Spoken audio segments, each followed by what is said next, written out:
I live here in the Gambia.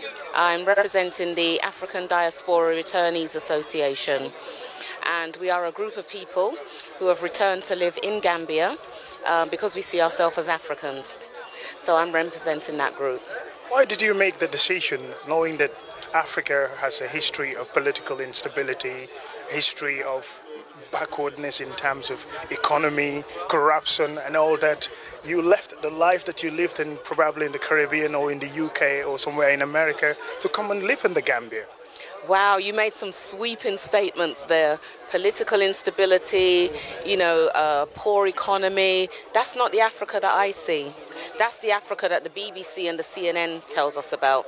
Africa's our home as black people, and we have to make it what it is. If you think the West was paved with gold, it wasn't.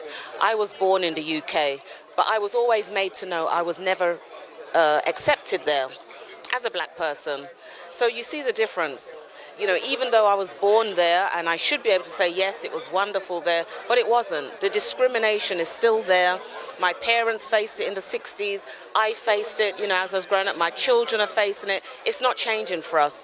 So it's imperative that we come home and we build Africa so that we don't make the statements that you made about the political instability, the poorness. Africa is a rich continent, and everybody else can see that except us. This is why other people are coming here, but we're not coming here. So we need to come here and we need to enjoy the fruits of Africa. How do you adapt to a country that struggles a lot economically, and even when it comes to basic necessities like food, water, electricity, the on and offs of electricity? You've been in the UK all your life and you've not experienced such kind of things. How are you going to adapt in the Gambia? Because it's a mindset. If you're coming home to Africa, you have to come home with a different mindset. The UK is the UK, Africa is Africa. And if you want to live here and be part and parcel of the fabric of Africa, you have to adapt. But in that adaptation, you have to be part of the change as well. So, yes, we may not have stable electricity all the time. We may not have, maybe all the things that we thought we needed in the West.